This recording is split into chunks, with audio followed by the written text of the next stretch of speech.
Good morning. সকলকে জানাই অনেক ভালোবাসা, তার সাথে বড়দের আমার প্রণাম। আশা করি তোমরা যে যেখানে আছো ঈশ্বরের কৃপায় ভালো আছো, সুস্থ আছো। আমিও ভালো আছি। তো আমার চ্যানেল নতুন একটা ভিডিওতে তোমাদেরকে জানাই অনেক অনেক স্বাগত আর অনেক ভালোবাসা। আর এই দেখো আমার মেয়ে পড়া নাই শোনা নাই, সকালবেলায় উঠে বদমাইশি। এই দেখো পড়াশোনার কথা বলেছি, ওই জন্য গিয়ে আবার শুয়ে পড়লো। তো এই যে বিছানা কাঁথা তোলা হয়ে গেছে, বাকি কাজকর্ম সারা হয়ে গেছে, আর স্নান করে পুজো দিয়ে নিয়েছি। আর স্নান করা হয়ে গেছে, এখন কিছু কাপড় চোপড় আছে, সেগুলো গুছিয়ে নেব। তো তোমরা আমার ভিডিওটা দেখতে থাকো। যদি তোমাদের ভালো লাগে প্লিজ আমার চ্যানেলটা সাবস্ক্রাইব করে আমার পাশে থেকে যে বেল আইকনটা অন করে দিও। তো চলো দেখতে থাকো। Good morning. সকলকে জানাই আমার অনেক ভালোবাসা, তার সাথে বড়দের আমার প্রণাম। তো আমি আজ সকাল থেকেই আমার ভিডিওটা শুরু করেছি, একদম আর্লি মর্নিং। তো আজকে সোমবার বলে সকাল সকাল স্নানও করে নিয়েছি। দেখো স্নান করে পুজো দেওয়া হয়ে গেছে। তো ক্যামেরাটা কতবার করে সেট করতে হয় সেটাই তোমাদেরকে দেখালাম। এই একটা কাজ করতে কতটা সময় লাগে দেখো। যতক্ষণ ক্যামেরাটা সেট করতে যাচ্ছি ততক্ষণে তো আমি এদিকে প্রায় মোটামুটি ভাঁজ করা হয়ে যেত। তো মেয়ে তো একটা কথাও শোনে না, পড়ার কথা বললেই যেন ওর গায়ে জ্বর আসে, এরকম অবস্থা। কিছুতেই বোঝে না যে পড়াশোনাটাও জীবনে জরুরি। তো এদিকে আমি কাপড় চোপড়গুলো দেখো ভালো করে ভাঁজ করে নিচ্ছি। আসলে প্রচণ্ড গরম পড়েছে, এই গরমে যেন প্রাণটা যেন বেরিয়ে যাবে এরকম অবস্থা। তো দেখো কাপড় চোপড়গুলো ভাঁজ করে নিচ্ছি, আর চুল খোলা আছে, ফ্যান চলছে, তবুও যেন প্রচণ্ড গরম, এত গরম যে বলার কিছু নেই।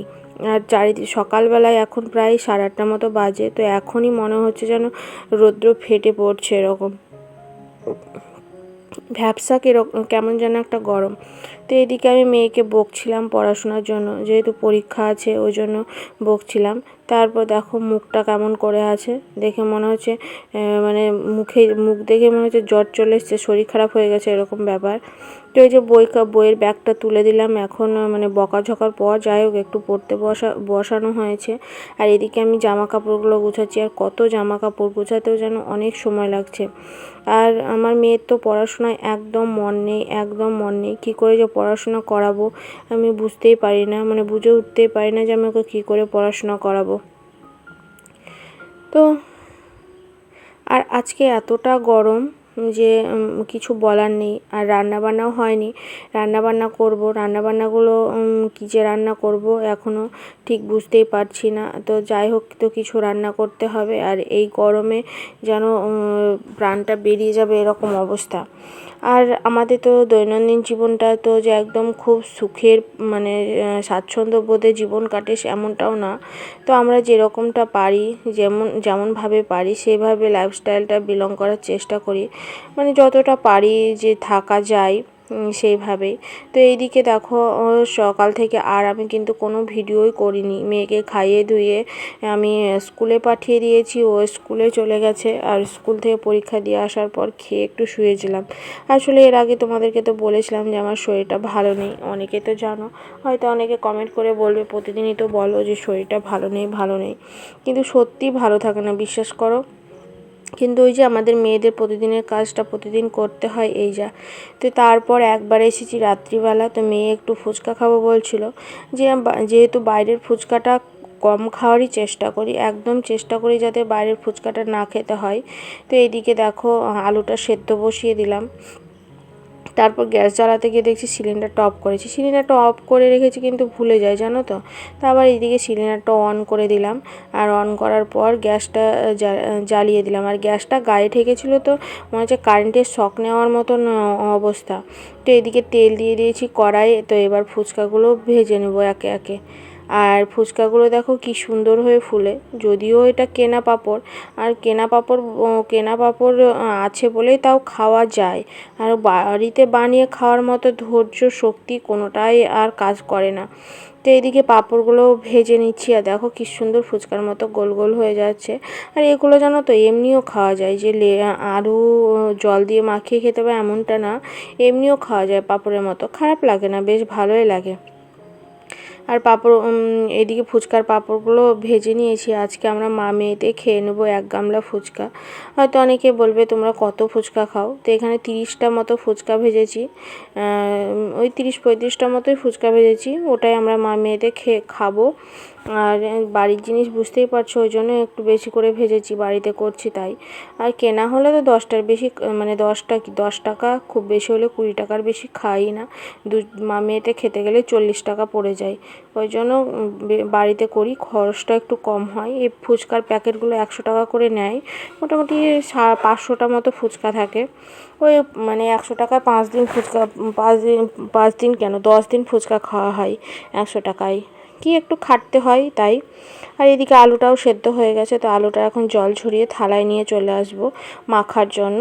আর এই যে থালায় নিয়ে চলে এসেছি, আর এখন দেখো আলুটাকে মেখে নিচ্ছি। আলুটা একদম ভালো সেদ্ধ হয়ে গেছে। আর রাত্রিবেলায় ভয়েস দিচ্ছি, তোমরা শেয়াল ডাকছে বাইরে, এখন তোমরা আওয়াজ পাচ্ছ কি জানি না। আর প্রচণ্ড গরমের মধ্যে ভয়েস দিতে কিন্তু ভীষণ কষ্ট হয়, ফ্যান বন্ধ করে ভয়েস দিতে কষ্ট হয়। তার মধ্যেও দিই, আসলে কি জানি আমি জীবনে সাকসেস পাবো না সেটাও জানি না। তো যাই হোক, চেষ্টা করছি আমি নিজের মতো করে নিজেকে দাঁড় করানোর। আর এইদিকে দেখো আলুটাও ভালো করে মাখা হয়ে গেছে। আমার মেয়ে যেহেতু বাদাম খায় না, ওই জন্য বাদামটা একটু পরে মাখবো, অর্ধেকটা বাদাম মাখবো আর অর্ধেকটাতে এমনি দিব। আর তেঁতুলের গোলার জলটা এত টক হয়েছে, ওই জন্য আবার একটু জল মিশিয়ে দিলাম, তাহলে অত টক খাওয়া যায় না, বেশি টক খেতে পারি না, হালকা টক ঠিক আছে।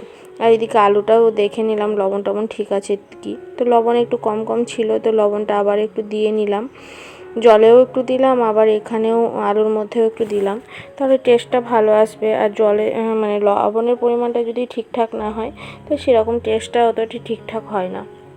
তো এদিকে দেখো ভালো করে শশাটাও মাখিয়ে নিলাম। আজকে সেরকম কিছু নেই, চানাচুরও নেই ঘরে যে মুড়ি দিয়ে খাবো, সে একটুখানা চানাচুর ছিল, তো সেটাই মেয়ের দিকে দিলাম। তো মেয়ে যেহেতু বাদাম খায় না, ওই জন্য দিলাম, তাহলে ও মেয়ের একটু ভালো লাগবে খেতে। তো দেখো একদম মানে একটু মানে কি এইটুকুই সামান্যই ছিল, তো একদম কোটো ফাঁকা করে দিলাম, কাল কোটোটা ধুয়ে দেবো।